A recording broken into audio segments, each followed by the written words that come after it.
Hey guys, welcome back to BackPocketGameReviews. If you're new here to the channel, don't forget to click that subscribe button. If you like the videos, you can also click the bell, let you know when I upload, and also don't forget to drop those thumbs on the video. Give it a like, helps us get more content and more views, and makes me want to upload more often. But guys, today we are going to talk about a very, very pressing topic of gamers being toxic. Is the gaming community too toxic? About a month ago, it was Overwatch and a couple other developers were talking about how toxic gamers can be online. This was around when Steam bombing and all that stuff was going on, the review bombing on Steam. And they were talking about how gamers can be a pretty tough market to get along with. And I thought it was really interesting because there are some developers and publishers that I would say aren't deserving of it. So when you look at Blizzard, I think Blizzard typically tends to be pretty upfront with what they're giving you. I don't really feel that they're deserving of necessarily all of the hate that they get. There are a lot of companies that do try to do what's right by the gamer and the consumer.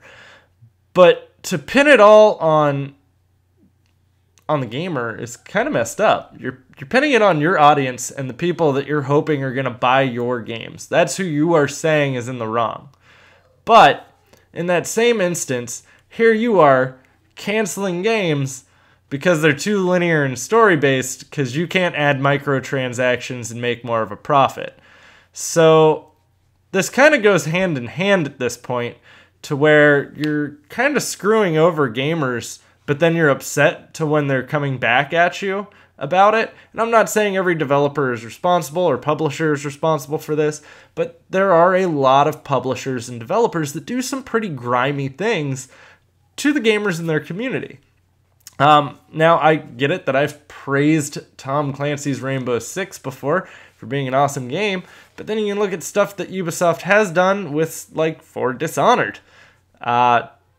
Dishonored's online loot box system and microtransactions were probably some of the most obnoxious at their time in games. Obviously, since then, we have found out what Battlefront 2 is about to do. But then when you turn around and you start getting all this hate or people start review bombing your game, it's because you're trying to rip them off. It's because they are unhappy with what you are doing. It's not necessarily that they're toxic. It's they're sick of you literally jamming your foot up their backside. There's only so much people are willing to take when it comes to, oh, what are you going to milk me for today? Oh, how is your company going to rip me off today? It's a big part of the reason why you see companies like GameStop who are steadily losing customers.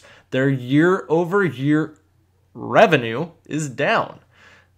Because they tend to rip off their customers. They aren't the most competitive in the market. And with this is kind of a bigger issue. You're now selling a product, a game, a service, if you want to call yours a service.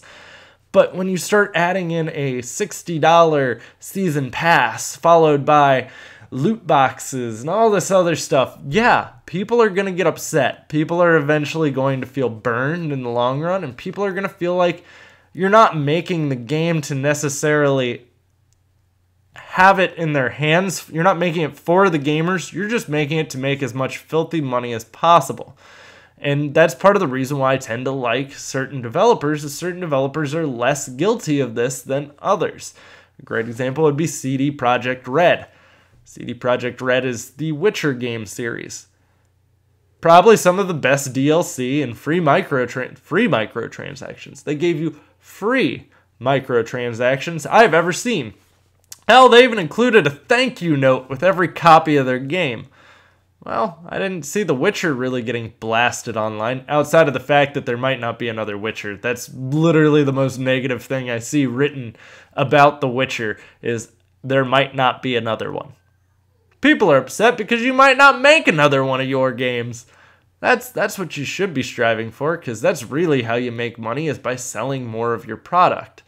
And we've moved away from this, why invest and have to make another game? I could make 3 games a year and just have the loot boxes and all the microtransactions keep me afloat, rather than making 10, 12 games a year that people might actually enjoy, or taking a gamble on a smaller game that might be something that might not sell well. I get it.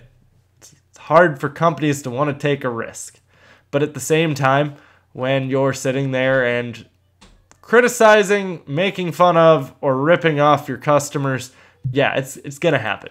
You're going to get some criticism. I wouldn't necessarily say that it's toxic, but I will say if you piss off the gaming community, boy, is it a loud group of people you just pissed off. Obviously, for Dishonored, can tell you all about it. They were pretty good on that. PUBG also recently just had some issues because they were adding microtransactions and loot boxes in their game. I believe they were getting review bombed on Steam a little bit. There was some other stuff that they did. I can't exactly remember what it was right now, but there's a lot of different things that go on that make developers and publishers just look so scummy to a consumer, yet they're unable to see it through your eyes, even though at one point almost everyone in their company was probably the consumer. Probably not the higher-ups. The higher-ups probably literally only care about the money. But ask your developers. They can probably tell you why you're getting hated on so relentlessly. They can probably tell you why most people criticize Ubisoft on a very heavy scale, or why EA is kind of known as the scumbag of the gaming industry. There are a lot of different companies that have these reputations because they don't understand their core market anymore and what their core market wants. They only understand how can we make as much money as we possibly can off of you. So that's where we sit. That's why the gaming community comes off as a toxic community and why you're getting so much hate. Guys, let me know in the comments down below what you think about all this, and do you think the gaming community is toxic? Don't get me wrong, I'm not talking about the little kids that randomly tell you your mom was a filthy hoe last night, or even the people that sit there teabagging your corpse after you got killed by them. They probably also bought microtransactions to get that kill, by the way. So let me know what you guys think down in the comments down below. I'd love to hear your opinions on this. And guys, stick around. I'll have plenty more content coming for you.